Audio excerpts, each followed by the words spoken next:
देख रहे हैं चैलेंज न्यूज। मैं नैन्सी बजाज। देखते हैं सुबह की 10 ताजा खबरें। यूक्रेन पर हमले के बीच नाटो का बड़ा फैसला। यूक्रेन और रूस के बीच जंग शुरू हो चुकी है, जिसे लेकर तमाम देशों ने आपत्ति जताई है और रूस की इस कार्रवाई की निंदा की है। अब इस मामले में बड़ा अपडेट सामने आया है, जिसमें बताया गया है कि नाटो देशों ने रूस के खिलाफ कार्रवाई की पहल शुरू कर दी है। यूक्रेन पर हमले के बाद नाटो देशों की एक बड़ी बैठक में ये फैसला लिया गया है। इस बैठक में नाटो ने ये कहा है कि वो सहयोगी देशों की रक्षा के लिए प्रतिबद्ध है। बता दें कि नाटो दुनिया भर के तमाम देशों का एक सैन्य संगठन है, जिसे ऐसी ही युद्ध की हालत के लिए बनाया गया है। अगर नाटो में शामिल किसी भी देश पर हमला किया जाता है तो इसे नाटो पर हमला माना जाता है। तो इसके बाद सभी देश मिलकर उस हमला करने वाले देश पर कार्रवाई करते हैं। बिहार में बीफ पर बवाल, हाथ जोड़ रहम की भीख मांगता रहा जेडीयू नेता।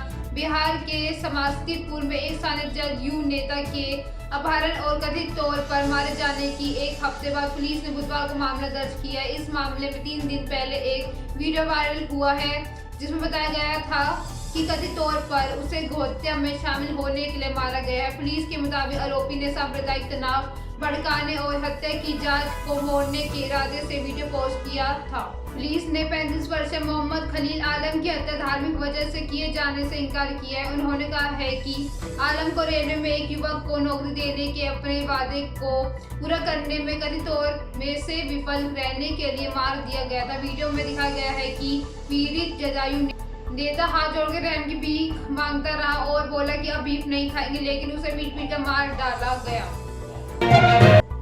दिल्ली के सरकारी स्कूल में हिजाब पहनने पर छात्रा को अपमानित करने का आरोप। दिल्ली के मुस्तफाबाद के एक सरकारी स्कूल में हिजाब पहनने का छात्रा को कथित तौर पर अपमानित करने का मामला सामने आया। कक्षा 6 की छात्रा के पिता ने स्कूल के प्रशासन की ओर से उनकी बेटी को अपमानित करने का आरोप लगाया, जबकि प्रिंसिपल ने ऐसी किसी भी घटना से इनकार किया है। लड़की के पिता मोहम्मद अयूब गोरी ने कहा है कि यह उनकी बेटी का स्कूल में पहला दिन था और वह पहले प्राइवेट स्कूल में पढ़ती थी। उन्होंने कहा है कि मेरी बेटी सोमवार को स्कूल गई, स्कूल में यह उसका पहला दिन था। उसी क्लास की टीचर ने पूरी कक्षा के सामने उसका अपमान किया है।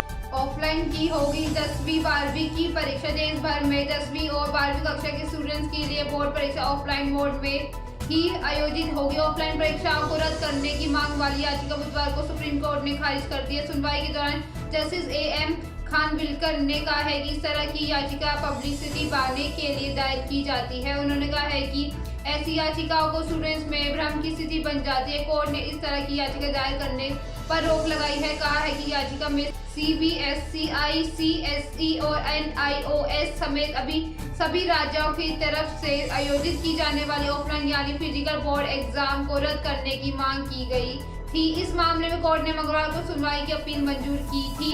इसके बाद जस्टिस AM खानविलकर की अध्यक्षता वाली पीठ ने याचिका की अग्रिम प्रति केंद्रीय माध्यमिक शिक्षा बोर्ड CBSE के स्थानीय वकील और अन्य प्रतिवादियों को देने का निर्देश दिया था। पीठ ने बुधवार को इस याचिका पर सुनवाई की और फिजिकल बोर्ड एग्जाम ही कराने में किसी तरह की अड़चन नहीं होने की बात मानी। इसके बाद याचिका को खारिज कर दिया। गाजियाबाद बच्ची के सिर पर लगाए बंदूक, महिलाओं से उतरवाई ज्वेलरी और मुंह पर चिपका दिया टेप। दिल्ली से सटे उत्तर प्रदेश के गाजियाबाद जिले में बदमाशों ने लूट की बड़ी वारदात को अंजाम दिया है। बदमाशों ने थाने सिहानी गेट इलाके के नेहरू नगर ठंड में दिन दिहाड़े एक घर को निशाना बनाया। बदमाशों ने बिल्डर के घर में घुसकर हथियारों के बल पर लूटपाट की। बदमाशों की संख्या 4 बताई जा रही है और सभी के हाथों में चाकू और पिस्तौल थी। पुलिस आरोपियों की तलाश में जुटी हुई है। लूट की इस घटना के बाद गाजियाबाद के SSP पवन कुमार खुद मौके पर पहुंचकर मामले की जांच की। बताया जा रहा है कि बदमाश 4 लाख नगद और लाखों की ज्वेलरी लेकर फरार हो गए हैं। फोरेंसिक टीम को भी घटनास्थल पर बुलाकर जांच कराई गई। पत्नी ने गिफ्ट में मांगी पति की मौत। बिहार के पूर्णिया में चौंकाने वाली खबर सामने आई है। महिला ने नए साल में गिफ्ट के तौर पर अपने पति की मौत मांगी। दरअसल महिला का किसी और के साथ अफेयर चल रहा था। पिछले 4 सालों से दोनों एक दूसरे से प्यार करते थे। जब पति को अपनी पत्नी पर शक हुआ तो उसने मोबाइल छीनकर उसके साथ मारपीट की। इससे पत्नी गुस्से में रहने लगी थी।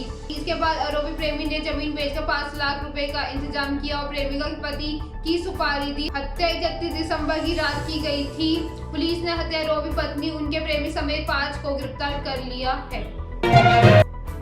नौकरी नहीं मिली तो कर ली आत्महत्या। थाना न्यू आगरा क्षेत्र के इंद्रापुरी कॉलोनी में एक युवक ने फांसी लगाकर आत्महत्या कर ली है। युवक और उसका पिता एक चिकित्सक के मकान में चौकीदारी करते थे।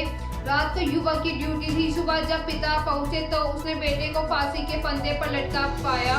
बताया गया है कि युवक की नौकरी की तलाश में था। नौकरी न मिलने पर उसने यह कदम उठाया। इंद्रापुरी में सतोगुनी देवी दरबार मां सिद्धिदात्री मंदिर के प्रवेश द्वार के सामने एक महिला चिकित्सक का मकान बना हुआ। चिकित्सक कई बार रहती थी और घर की देखभाल मृतक युवक शिवम 24 वर्षीय और उसके पिता शिव कुमार कर रहे थे। दिन में मकान पर पिता की ड्यूटी रहती थी और रात को शिवम चौकीदारी करता था। आज सुबह जब शिव कुमार ड्यूटी पर पहुंचे तो बेटे को छत की रेलिंग पर लटका देखा। ये दृश्य देखकर वह चीख पुकार करने लगे। मौके पर आसपास के लोगों की भीड़ एकत्रित हो गई। महाराजगंज के 4 छात्र यूक्रेन में फंसे। महाराजगंज में भी यूक्रेन में कई छात्र फंसे हैं। ऐसे में इन छात्रों के परिजनों को चिंता सता रही है। महाराजगंज जिले के परतावर ब्लॉक के परसा खुर्द निवासी रोशाद भी यूक्रेन में फंसा है। उसके पिता इब्राहिम ने बताया है कि उनका बेटा यूक्रेन के MBBS की पढ़ाई करने गया था। अब पिता ने उसे सुरक्षित वापस लाने की गुहार लगाई है। पिता ने बताया है कि इब्राहिम यूक्रेन के यूज हॉट यूनिवर्सिटी में MBBS कर रहा है। वह 5 साल पहले गया था। कोहली ने बताया क्यों छोड़ी RCB की कप्तानी। इंडियन प्रीमियर लीग IPL 2021 के बाद रॉयल चैलेंजर्स बेंगलुरु RCB की कप्तानी छोड़ने वाले विराट कोहली ने कहा है कि उन्होंने खुद के लिए समय निकालने और वर्कलोड को मैनेज करने के कारण यह फैसला किया था। कोहली ने IPL के साथ साथ T20 फॉर्मेट से टीम इंडिया की कप्तानी छोड़ने की घोषणा भी कर दी है। विराट ने कहा था कि T20 वर्ल्ड कप भारत के कैप्टन के रूप में मेरा आखिरी टूर्नामेंट होगा। साउथ के सुपरस्टार अजित कुमार स्टारर बर्लिमा गुरुवार 24 फरवरी को दुनिया भर के सिनेमाघरों में रिलीज हो गई है। इसे एक्शन ड्रामा फिल्म को फैंस और क्रिटिक से जबरदस्त रिस्पॉन्स मिल रहा है। रिपोर्ट्स के मुताबिक साउथ के कई सिनेमाघरों में फिल्म का पहला शो आज सुबह 4 बजे से शुरू हुआ। लगभग सभी थिएटर्स में फिल्म के शो हाउसफुल जा रहे हैं। ट्रेड एनालिस्टों का मानना है कि फिल्म पहले दिन रिकॉर्ड कमाई करेगी।